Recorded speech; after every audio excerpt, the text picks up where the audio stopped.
Students, इस video में जिस टॉपिक पर हम बात करने वाले हैं वो डिस्क्रिप्टिव राइटिंग है।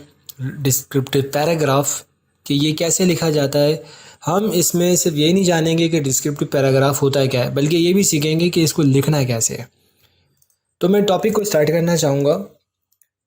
पहली बात तो ये कि भाई पैराग्राफ की जब हम बात करते हैं तो इसकी टाइप्स बहुत सारी हैं। लास्ट वीडियो में मैंने पैराग्राफ बताया था, उसको लिखते हैं कैसे हैं, टॉपिक, सेंटेंस, सपोर्टिंग डिटेल्स। इसका डिस्क्रिप्शन में लिंक होगा, देखना चाहें तो देख लीजिएगा।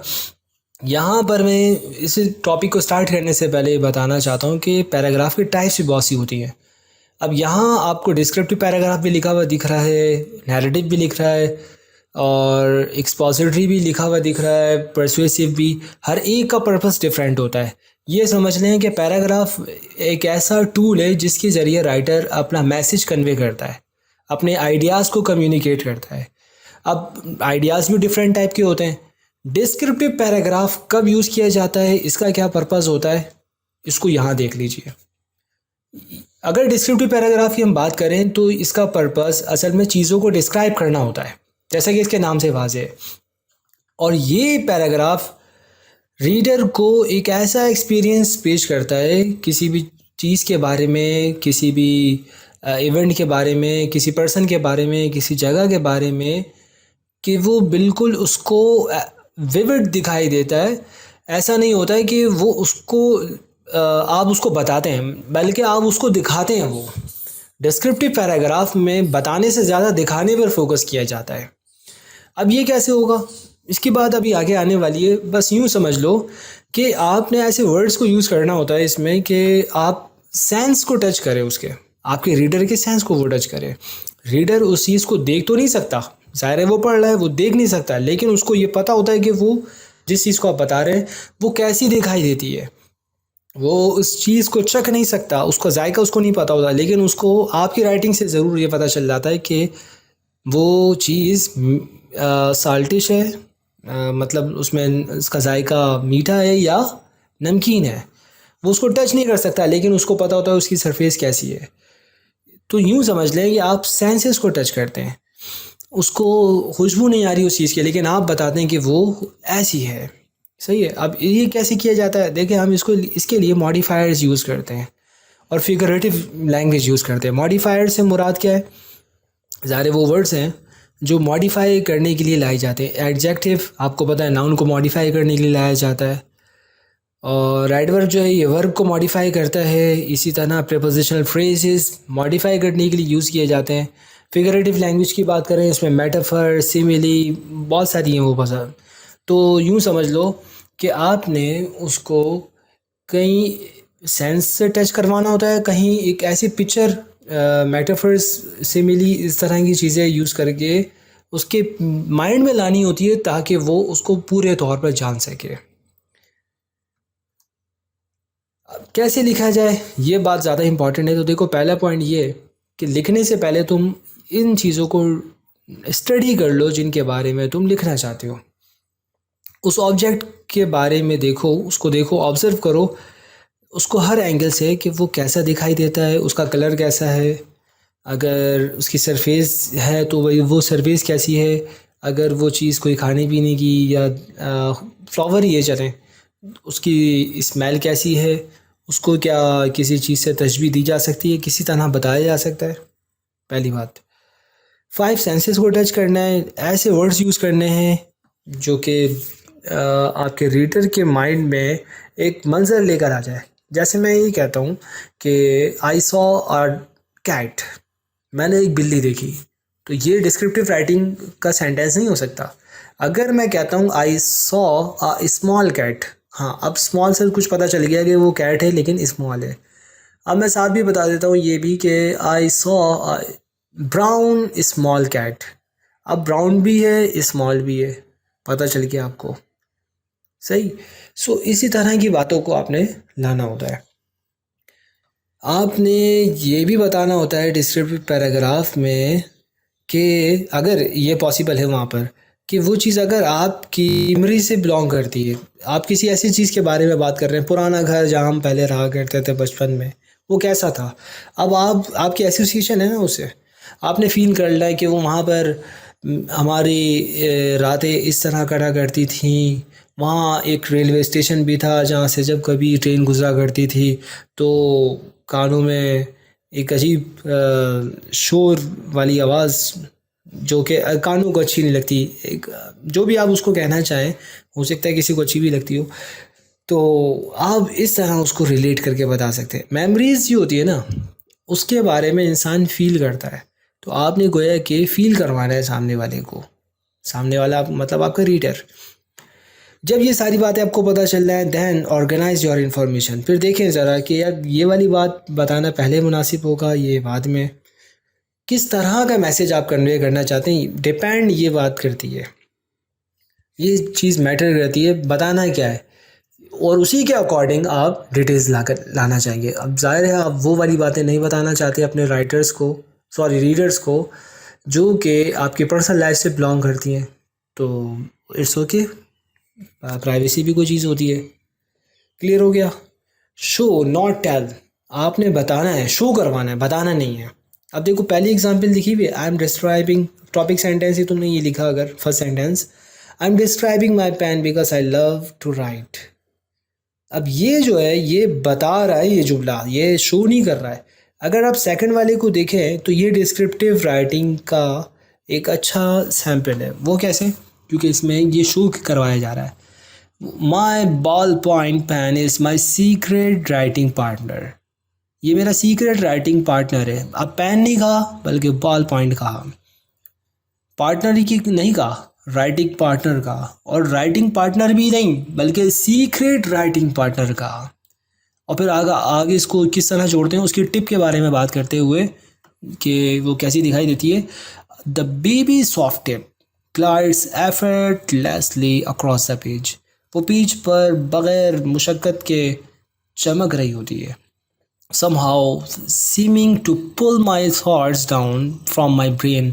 और ऐसा लग रहा होता है जैसे कि वो मेरे ब्रेन से मेरे ख़यालात को खींच रही है। क्या खींच रही है? वो निब खींच रही है। निब कैसे खींच सकती है? ये मेटाफोरिकली कहा गया है। मेरे कलम की नोक मेरे जहन से ख़यालात को खींच रही है and out throw my fingertips, और मेरी उंगलियों के ज़रिए पेपर पर मुंतकिल कर रही है।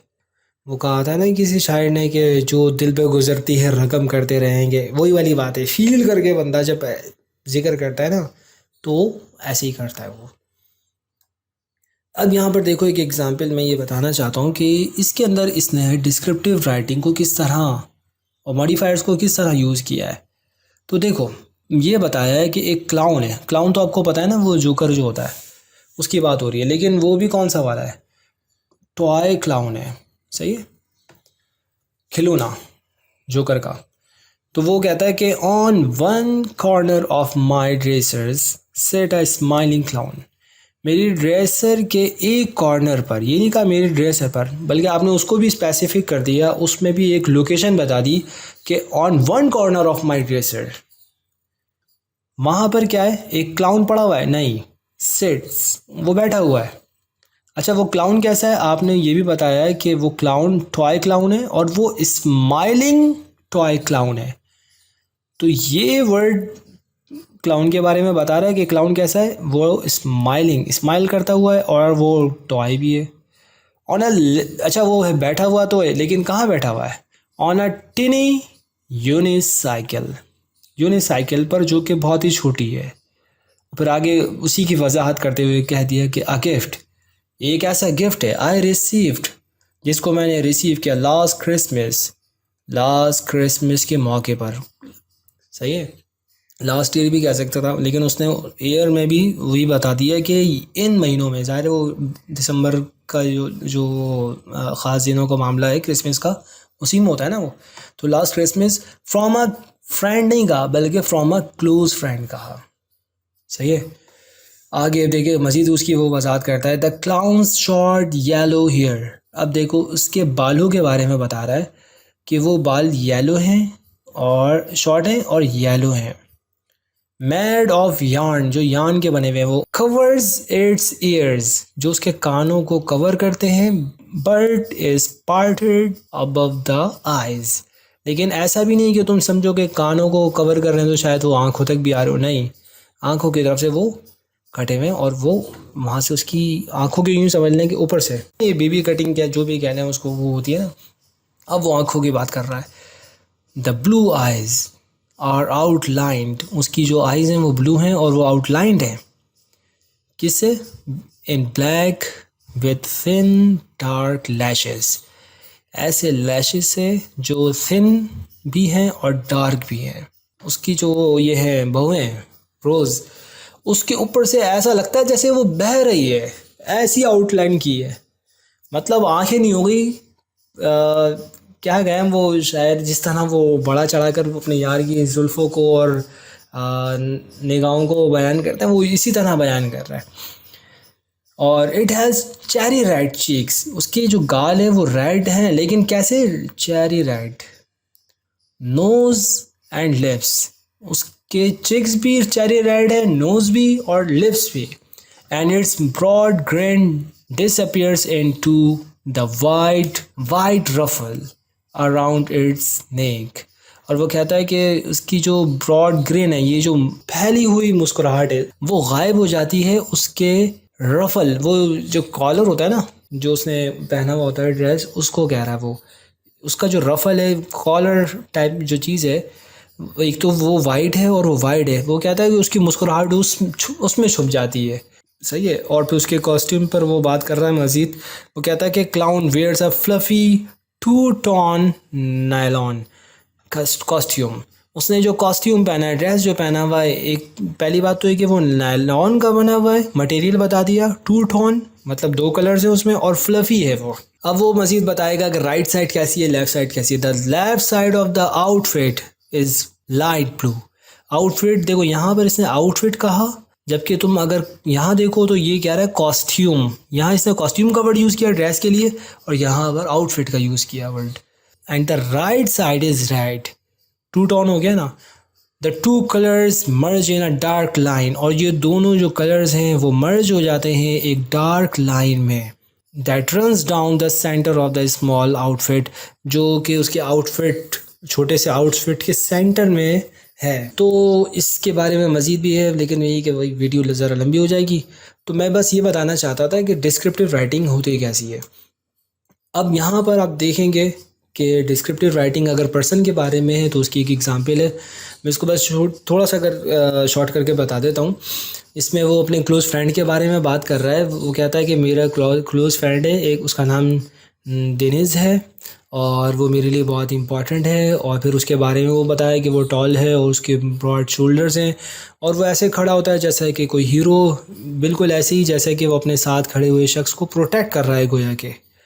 और उसकी बॉडी फिट है जस्ट लाइक अ स्टैचू, जस्ट लाइक अ स्टैचू। सिमिली यूज़ की, सिमिली का मतलब ही है कि उस जैसा। तो लाइक और एज, इस तरह के वर्ड सिमिली में यूज़ किए। और उसके फिर फेस फीचर के बारे में बात करता है, look too pronounced and he has a small nose, उसकी नोज़ स्मॉल है और फेस ऐसा है। और डार्क ग्रीन आइज़ हैं उसकी, लुक हार्श, जो हार्श दिखाई देती हैं, लाइक अ डार्क फॉरेस्ट। सही है। किसी की आंखें झीलों जैसी हैं तो किसी की आंखें घने जंगलात जैसी हैं।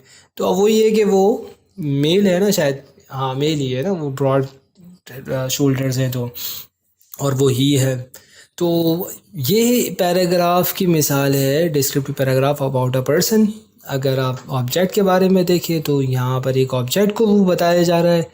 इसको रुक कर देख लेना, पढ़ लेना, क्योंकि कुछ काम खुद भी तुमने करना है और तभी तुम सीखोगे, सिर्फ सुनने से नहीं सीखोगे। इसी तरह यहाँ वाले इस पर देखें हम तो यहाँ प्लेस की बात हो रही है कि किसी जगह को उसने बयान किया कि वो जगह कैसी दिखाई देती है। यहाँ एक इवेंट की बात हो रही है। तो भाई डिस्क्रिप्टिव पैराग्राफ के बारे में हमें ये तो पता चल गया कि इसमें मॉडिफायर्स यूज़ किए जाते हैं, एडजेक्टिव एडवर्ब यूज़ किए जाते हैं, सिमिली, मेटाफर, फिगरेटिव लैंग्वेज जो कहलाती है ये यूज़ की जाती है। और हमारा पर्पस यही होता है कि हम अपने रीडर के जहन में एक ऐसी बात पहुंचा दें कि वो उसको पढ़कर ऐसा ना हो, उसको ये ना लगे कि उसको बताया जा रहा है, बल्कि उसको ये लगे कि उसको दिखाया जा रहा है।